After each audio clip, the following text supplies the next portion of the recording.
I'm Margie Wolf, the publisher of Second Story Press and the honored publisher of Mary Breen's new book, Any Kind of Luck at All, just in case you don't know what it looks like.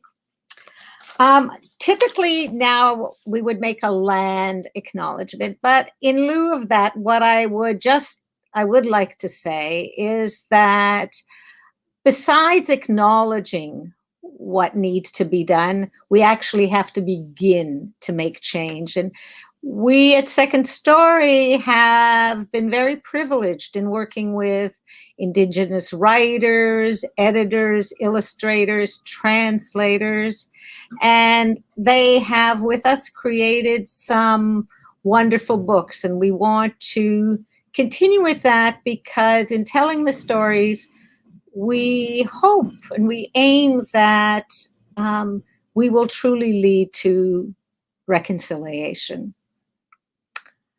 Okay, so I met Mary on an urban walk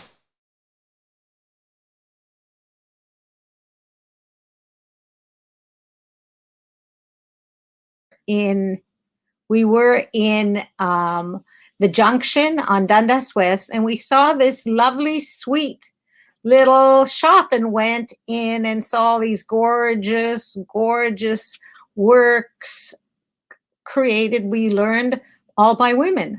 And and it was Mary who was telling us. And that was a lovely visit. I think she gave us some cards and we said goodbye, thinking we would be back again. Sometime later, my friend who was walking with me and who is a producer, who was a producer at the CBC, said, I just heard from that woman, Mary Breen, who has a piece for First Person Singular, which was a segment that she ran weekly on the Sunday edition at CBC Radio. Anyway, she said it was terrific and please to listen. Then I mentioned something we work with an organization called the Feminist History Society, and I was mentioning what we were doing, and I said, we're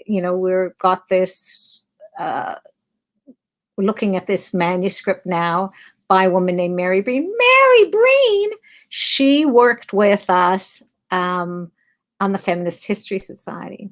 So when Jillian, who you'll meet, our managing editor, said, you have to really pay more attention to this manuscript. It's terrific. It didn't take very long till we realized that was right. And so today it gives me actually very special pleasure that we are having this event with Mary and her friends, which we hoped we'd be holding a beer, but instead they're all in her living room. This book, I think, is really significant, and particularly, I think that this past year, so many people struggle with pain and challenges, and which leads us to feel awful, to depression. How do we deal with that? What do we do?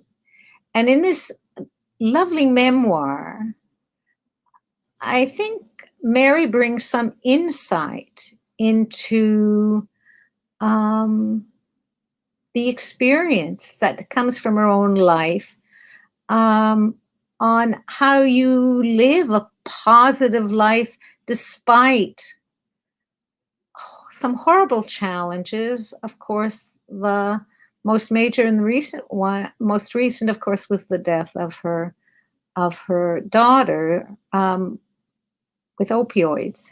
Anyways, I think it's beautiful writing, and I think it is a gift to readers.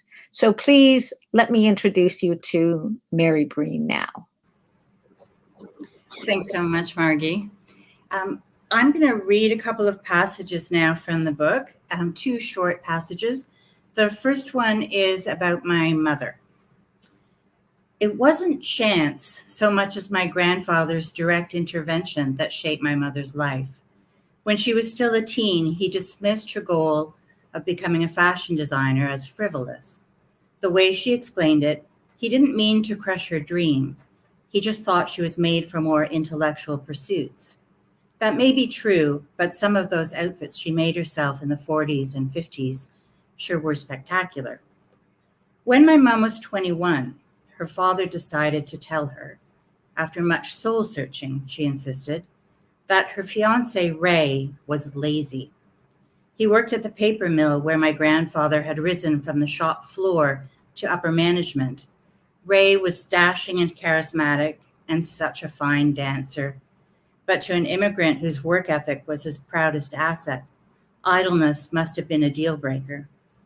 My mother called off the wedding, threw herself into work, and barely dated for the remainder of her 20s and 30s. Fast forward 40 years, and I heard my dad call my betrothed a fart in a windstorm. But my mom voiced no objection when I married a guy a lot like Ray. Replacing Ray proved no easy feat, but replacing fashion design happened serendipitously. Filling a hole in her academic schedule with biology, my mother discovered a passion for microscopic life forms that probably made her as happy in a lab coat as she might ever have been in haute couture. I know little about my mom's dating life during the years between Ray and my dad, though there is evidence of some socializing in the form of a marvelous letter sent to my mom and her sister, who were sharing accommodation at a boarding house in 1945. It would seem they had committed the offense of entertaining male guests in their room. Having ascertained that you don't care much for the atmosphere of quietness and dignity of this house, and having no intention of lowering our standard, it seems that it will be better for all concerned that you will give your notice to take effect at the end of this month.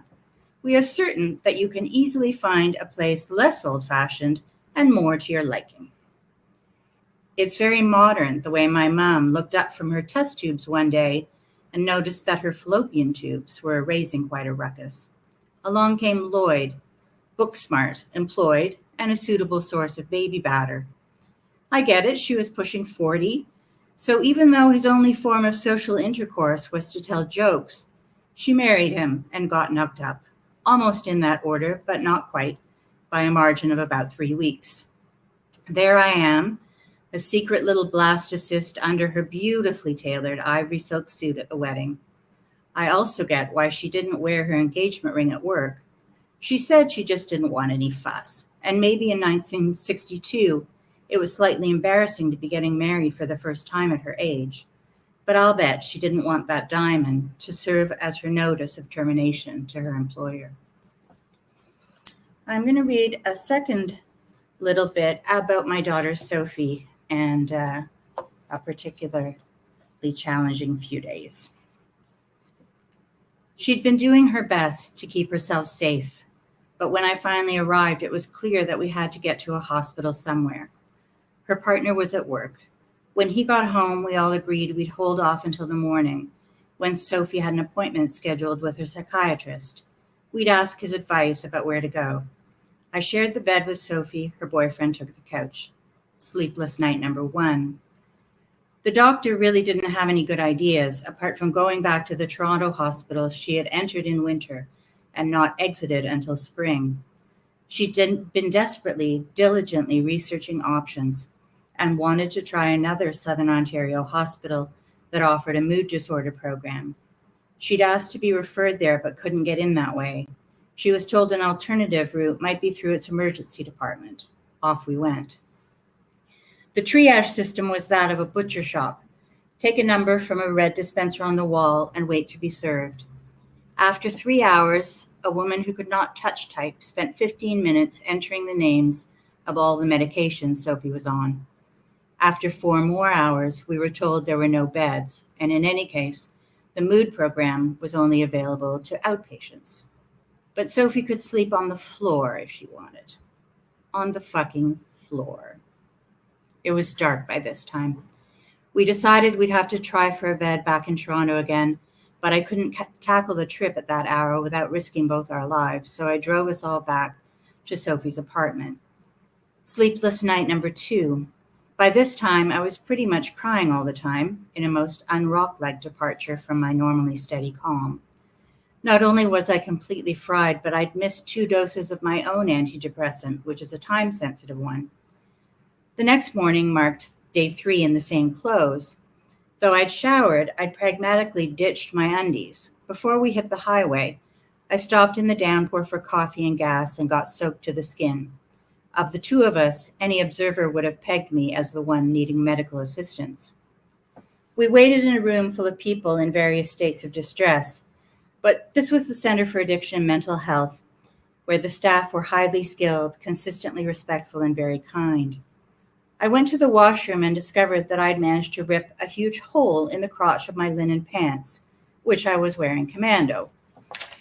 The only saving grace was that I had a short dress over the top. My daughter Emma mocks this fashion choice of mine, along with my bold color palette. She says my style combines the aesthetic of Miss Frizzle from the Magic School Bus and the paintings of Piet Mondrian, but it served me well on this occasion. When I got back to the waiting room, a woman who'd been silently detoxing on a gurney suddenly raised her head and declared, "The LED lights are sucking out all my sparkles." I turned to Sophie, explained about my wardrobe malfunction, and said, "Mine are falling out directly onto the floor." And now I'm going to shift the computer and invite my editor, Jillian Rogerson, to join me. Hi, I'm Jillian Rogerson. I'm the managing editor of Second Story Press, and we are Fairhurst Breen's memoir, Any Kind of Luck at All. And Mary, where did you get that title? What made you decide to call your book that? The title comes from a really old, really bad joke that my father used to tell all the time, which is, if I didn't have bad luck, I wouldn't have any kind of luck at all. And over time, that joke seemed particularly poignant to me, as bad luck seemed to follow me around.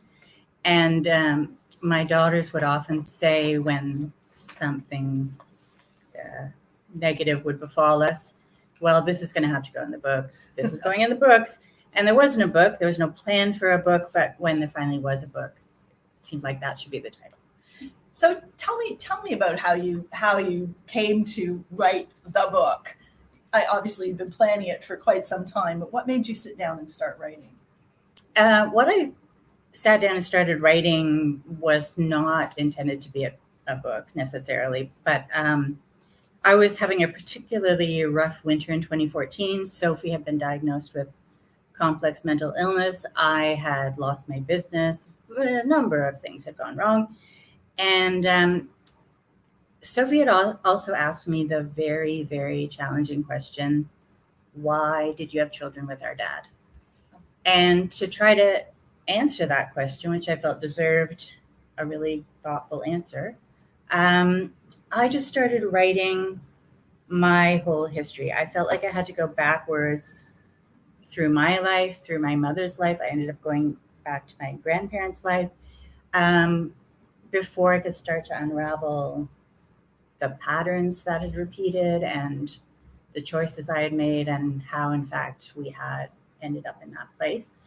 And I thought it would just be a record for my children, maybe. I thought what I had to offer them was this history of the women whose shoulders we stand on, and that would be something they could look at later, perhaps. And then over time, the book sat for a long time, and then it started to turn into individual stories, and I read one at a festival, and that's where you heard it, and we met. So the stories sort of separated themselves, and then they started to come back together, and then it started to seem like maybe it was a book, and then it got reworked, and so it was a long process. So it started as essays in a way, didn't it? And the thing about this book that I find so amazing is just, I mean, it's bittersweet because it's it's heart-wrenchingly sad in places, but it's hilarious in other places, I have to say. But the thread that goes through the whole book is your honesty, and you don't hold back. And I feel like I know you so well from reading the book and working with you, and I wonder if you could talk a little bit about your decision to just be so frank about the struggles in your life, the struggles in your daughter's lives, and just tell us a bit about that. Well, it's a challenging thing, obviously, to expose everything like that. And I talked to a lot of other memoir writers to ask how they dealt with that. And everybody sort of has a different way. But when I had gone back and done all of this figuring out on paper, I realized the degree to which my mother's inability to talk about my father's illness in the 70s with anybody must have added a crushing burden on top of the care of this man. It was a complete secret. Nobody on our street knew what was happening. You didn't talk about mental illness. It was very poorly understood. It was also very poorly treated. So my father really didn't get the healthcare he needed. And I just felt like more and more silence didn't really serve anybody very well. The same was true when my husband was dealing with addiction, and it was really hard to get other people to acknowledge that. I felt very alone in that. So I just started losing any feeling that I needed to keep secrets, because I'd lost a lot. I felt like there was nothing, I had not much else to lose really by speaking out. And I was really inspired by Sophie, who was her own most vocal advocate. She would go after the healthcare she needed and speak about her experiences very, very openly. She was so determined to destigmatize mental illness and addiction and to normalize the care, mental health care. So I felt when she died that the best way to honor her would be to continue the work she'd begun and finish telling our story. Both of my children were involved in negotiating through that process. They'd read lots of earlier drafts, Sophie too, and talked about what we'd share and what that would mean. And it wasn't just my story. So we all had to be on board. And I learned a lot of things talking to cousins who had no idea what was going on in our house any more than I knew what was going on in their houses. So once that was sort of underway, it seemed like I might as well go all out, just say everything. And you also managed to kind of show us how your early life and experiences and your parents' lives and their experiences all kind of came to shape the person that you've ended up being. And one of the bits of the book that I enjoyed very much was the bit about the school for experiential education, which we both went to. Yes. And I've told a lot of people that I think that school saved me. And I wonder if you feel that you had that experience as well. Yeah, for sure. We both went to this, not at the same time, unfortunately, very hippie, ahead of its time kind of alternative school. That was really alternative. We sat on cushions, did graffiti on the walls, stuff like that. Wore a black armband when John Lennon died. We had women's studies before women's studies was a thing. It was really great. And I think it taught us a lot about adulting, because we were all, for the most part, pretty smart, driven kids who'd been bored out of our minds at regular school. And I hardly went to mine. to the point where the principal called in my mother and said, your kid's doing really well, but she's at risk of not passing because of truancy. So I think maybe she should go to a different school, which was very helpful. Instead of like punishing me, she had this idea. Yeah, and we really learned to think for ourselves and be critical thinkers and to be responsible. To be responsible, yeah. To sign contracts, I remember, for assignments. Exactly, yeah. It was great. It was really great. Even though Dave Foley called us social pariahs in People magazine when he got famous. But we were social pariahs, but interesting ones. And high school was, I won't say how long ago it was, but it was a while ago. It was a while. And now we find ourselves, well, you're in your 50s and I'm in my 60s, and we are experiencing, aging as women in this society. And you certainly had things to say about that as well, and how our lives sometimes don't take the path that we expected that they would, but we find other joy and other great experiences. So how's aging? How are you feeling about that? Well, yeah, I'm quite enjoying it, but I didn't know when my shop went under and I was over 50. And everybody said to me, you're not going to get a job because you're over 50. And I thought, how could that be true? Doesn't everybody know that postmenopausal women should just run everything?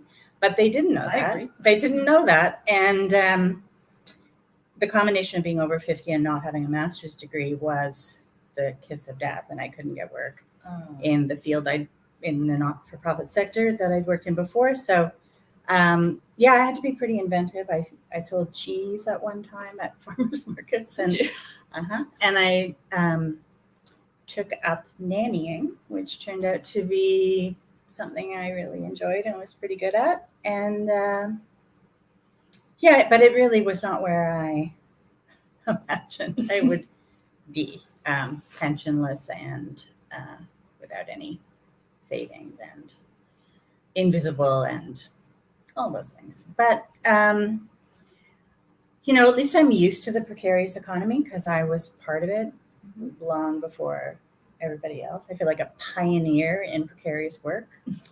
And now I seem to be a writer, so that's pretty cool. And not so invisible. You're pretty visible now. And a grandmother. Yeah.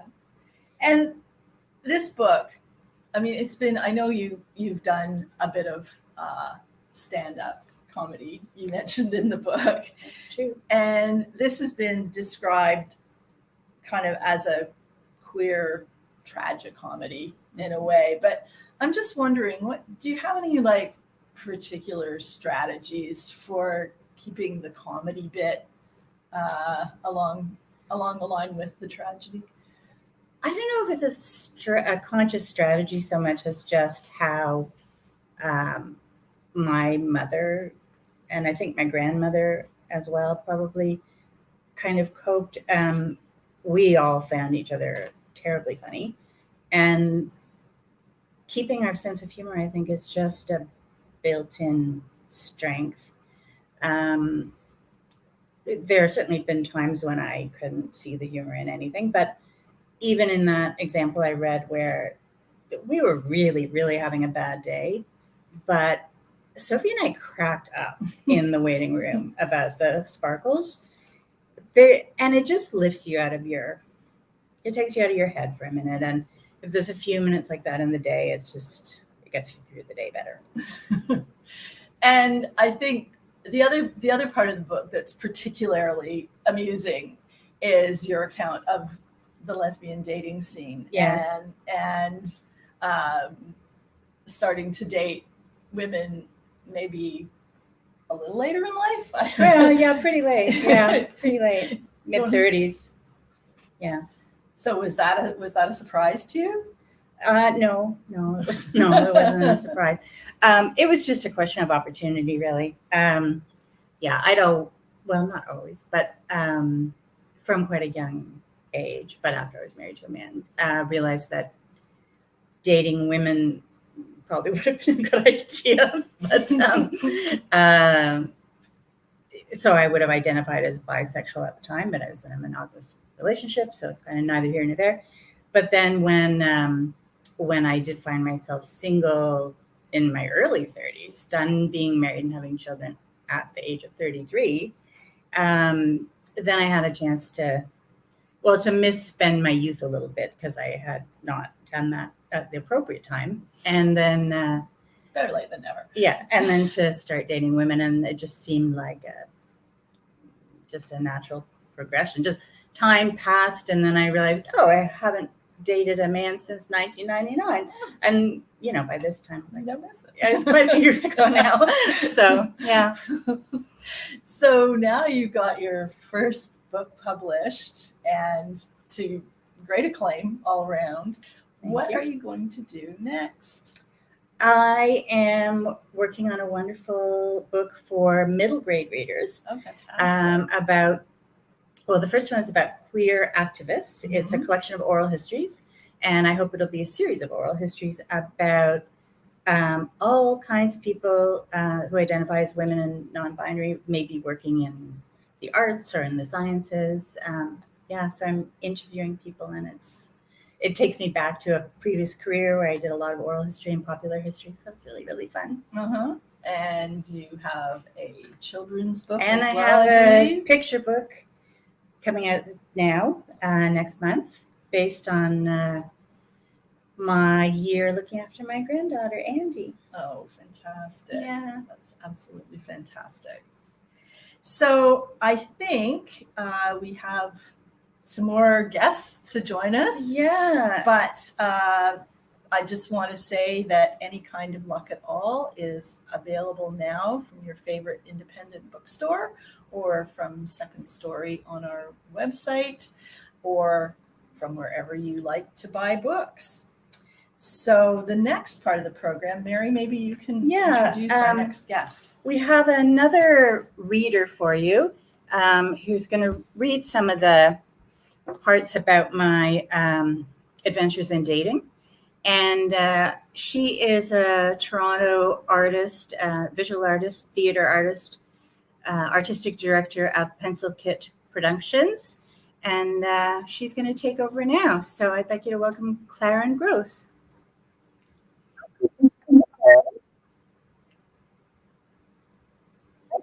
All right. Ready.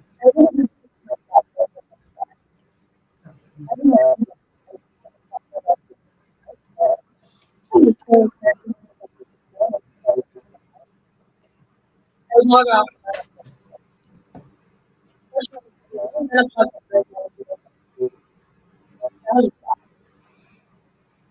Early, we're just trying to.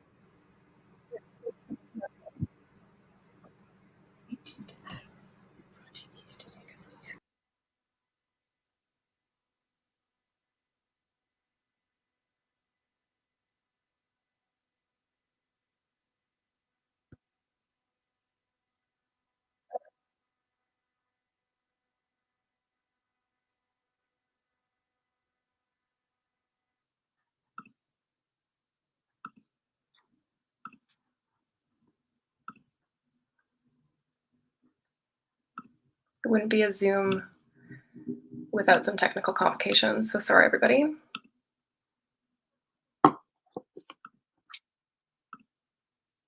We're good? Okay. Okay. I'm just gonna start from the beginning. I really did keep to myself for a good long while, and every now and again I would peek at popular lesbian dating sites where some of the same characters from a decade before were still looking for love. I would log off without uploading a profile. Fortunately for me, menopause had dragged my libido down to a normal range from its previous setting of 19-year-old boy. My fairy godson gave me a demonstration of Tinder one spring day while we were sipping Americanos in Hyde Park and told me everyone of every age was on it, and not just for hookups. This chosen family member is my daughter's best friend. I introduced him to a ridiculously handsome fellow with whom he had a romance, thus earning me the title of fairy godmother. I took a peek and quickly shut off my computer in abject fear of the judgy swiping. But the exercise motivated me to try a paid online dating site where I assumed I would find a more mature clientele. And it was better. There were about 100 women in my vicinity in age range. After calling those who couldn't use punctuation, those passionate about sports, and those who posted pictures of their pets in lieu of themselves, my prospects shrunk down to about a dozen. I sent out a few feelers, determined to get my money's worth. One was directed to a woman whose photo I had recognized straight away. She was a well-known author. I read all of them. I thought it would be odd to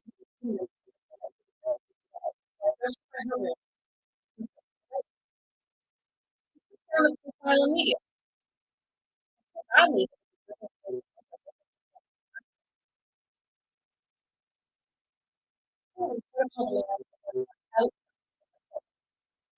Also, casual.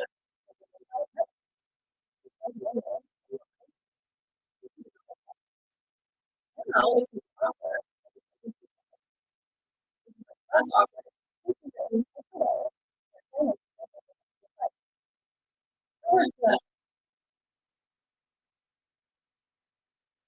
I always made more.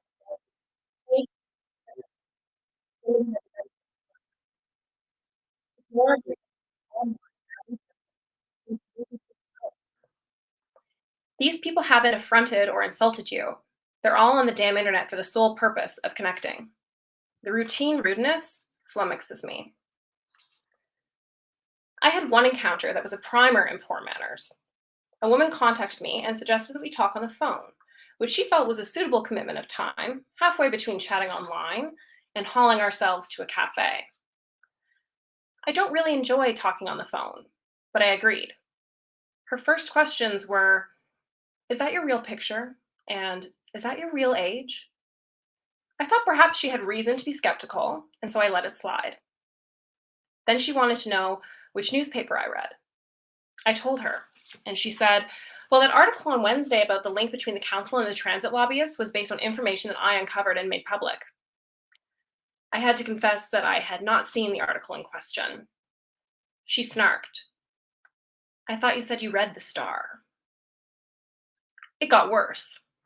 She told me her real name, so while she prattled on about all the many, many causes she supported and injustices that she fought, I Googled her. There she was, looking drop dead gorgeous, holding up signs at various and sundry protests, sometimes in a very small ragtag group, admonishing everything from the treatment of chickens to the plight of refugees. With a bit more clicking, I linked to her anti-vaccine movement, and I was done. I started playing online Scrabble while she kept talking. She finally wrapped up with, "Unless you're a full-time activist, I don't think it makes sense for us to get together." I wished her the best of luck in her quest for such a person. Honestly, I would rather never have sex again until the day I die than be forced to go on even one more first date.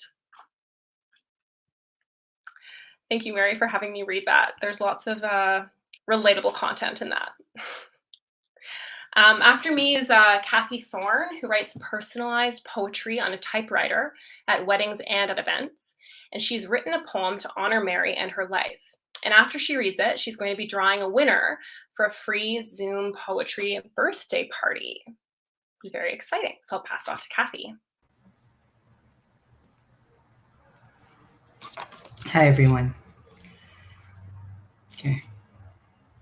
She opens the book her family kept closed. Sickness, shame, stigma, unraveling, woven into a yarn. She mourns again as the billboard illuminates radical acceptance with demand for change. Her women circle. A child walks her around, sights to see, puddles to splash. We craft a celebration of life, of strength, of luck, granted, finally, kind. Here is the poem. So in this beautiful handmade bag, I have little bits of paper with everyone who has registered for this book launch. And I'm going to pick a winner, and we will be in touch after the launch and arrange for a Zoom poetry party. So here it is. Ba-da-bum. Virginia Sheehan. There you go, winner! Woo! Mary, thank you for letting me write you a poem. Your book was heartbreaking and hilarious. And happy book launch.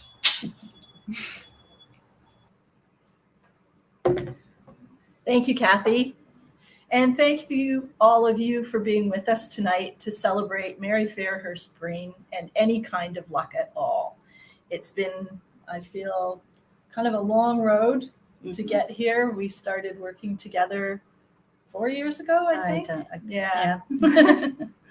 But I'm so excited and so happy that we finally have a book. Me too.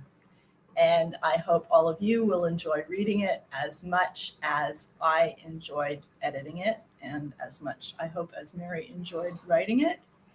So that's Any Kind of Luck at All from Second Story Press, available wherever you buy your books or ebooks. And thank you all so much for being with us, and we'll see you in the after times. Thanks a lot. Good night. Night.